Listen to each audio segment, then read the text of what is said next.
स्वागत है।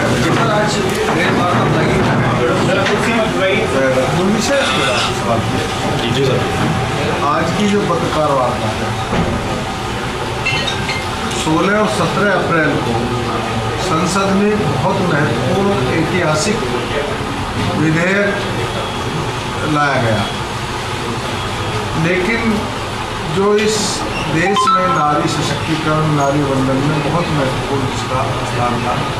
निर्णय में देश की 50% आबादी की भी हिस्सेदारी हो, सुनिश्चित हो।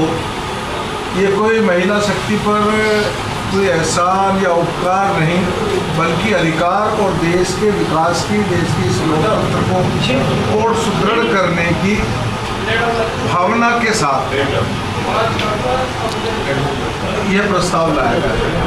लेकिन जिन राजनीतिक दलों की धारणा सदैव महिलाओं के खिलाफ रही है, जिन्होंने हमेशा नारी शक्ति का अपमान करने का काम किया है, उन सब ने मिलकर इस संशोधन विधेयक को संसद में पारित होने से रोकने का काम किया।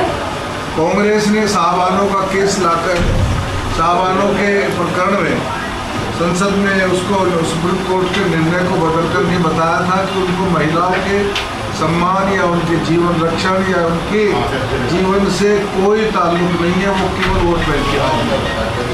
समाजवादी पार्टी का नेतृत्व पहले ही कह चुका है कि लड़के हैं, लड़कों से तो गलतियां हो जाती। जिन दलों की सोच इस प्रकार की हो, उनसे यह उम्मीद नहीं की जा सकती, लेकिन हमारा प्रयास था कि सब लोग आए। माननीय मोदी जी का प्रयास था कि सभी दल आकर के इस संशोधन विधेयक को पास करें। इस संशोधन विधेयक में किसी का अधिकार छीन नहीं रहा था, और ये संविधान की लोकतंत्र को मजबूत करने के लिए बहुत आवश्यक था, जिसमें 33% महिलाओं को आरक्षण दिया जाना था, जिसमें 2011 की जनगणना के आधार पर 2029 के होने वाले चुनाव में हमारी सरकार चाहती थी कि सीटें आरक्षित करके उनको दी जाए।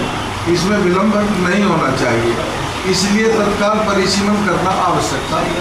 और उसमें किसी भी राज्य के साथ कोई भेदभाव नहीं था और किसी भी राज्य का अधिकार छीना नहीं जा रहा। ये गलतफहमी फैलाई गई कि दक्षिण राज्यों का इससे क्षति पहुंचेगी, उनकी सीटें कम होंगी और ये षड्यंत्र है, जबकि ऐसा नहीं था। अब माननीय अमित शाह जी ने संसद में स्पष्ट किया था कि सभी राज्यों की 50% सीट बढ़ेगी, जिसकी जितनी है उसकी 50% बढ़ जाएगी। तो समान अनुपात में जब पूरे देश के सभी राज्यों की सीट बढ़ जाएगी, तो किसी भी राज्य के साथ कोई भेदभाव, कोई पक्षपात या कोई उसके हितों के विरुद्ध निर्णय नहीं होना था। लेकिन इस प्रकार के उत्सित प्रयास किए गए पहले विधेयक को बदलाव करने की। ये ऐतिहासिक एक वो था जिससे महिलाओं की निर्णय में भागीदारी होती। देश के आधी आबादी को हम राष्ट्र के होने वाले, राष्ट्र के भविष्य के संबंध में होने वाले निर्णयों से वंचित रखें, ये उचित नहीं है। माननीय नरेंद्र मोदी जी ने सदैव नारी सम्मान किया।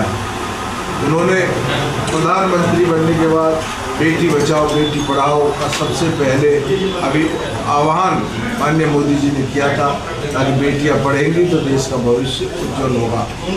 माननीय मोदी जी ने 3 तलाक का कानून, जिसका इन दलों ने विरोध किया था, जो एक वर्ग की महिलाओं को नर्क में धकेल देने वाला कानून था, उस पर प्रतिबंध लगाने का काम किया और 3 तलाक पर विधेयक लाए थे। भारतीय जनता पार्टी और भारतीय जनता पार्टी का नेतृत्व महिला नारी शक्ति का वंदन करता, अभिनंदन करता। मैं कहना चाहता हूँ कि 16-17 अप्रैल को ये विधेयक नहीं गिरा है, केवल ये विधेयक नहीं गिरा है, गिर गया है उन राजनीतिक दलों का चरित्र, गिर गया है उन राजनीतिक दलों का भविष्य। ये इतिहास गवाह है कि जिस दल ने नारी शक्ति का अपमान किया है, वह दल राजनीतिक क्षेत्र से, सत्ता से कोसों दूर चला गया है। समाजवादी पार्टी, कांग्रेस और ये अपनी डीएमके और इन दलों ने जो मिलकर के, टीएमसी ने मिलकर के किया है, देश की जनता, देश की आबादी इन्हें कभी माफ़ नहीं करेगी, इनको सजा दे करके रहेगी। एक शाहबानो के केस में सुप्रीम कोर्ट में निर्णय को बदला गया था। कांग्रेस आज तक सत्ता में नहीं आ पाई है और इस बार जो इन्होंने किया है, लेकिन भारतीय जनता पार्टी और हम दृढ़ संकल्पित हैं, हम इसके लिए पूरे प्रयास करेंगे। हमारी पार्टी, हमारा नेतृत्व पूरा संघर्ष करेगा।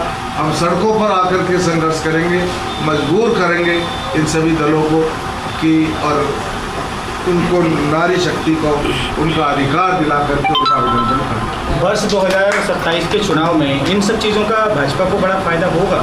देखिएगा, हमने राजनीतिक लाभ और हानि के लिए इस विधेयक को नहीं लाया। ये विधेयक बहुत ही पवित्र भावना के साथ लाया गया था, लेकिन जिन दलों ने इस विधेयक को गिराने का काम किया है उनको नारी शक्ति, इस देश की आबादी 50% आबादी कड़ा जवाब देगी और उनको दंडित करने का काम 2027 के चुनाव में करेगी।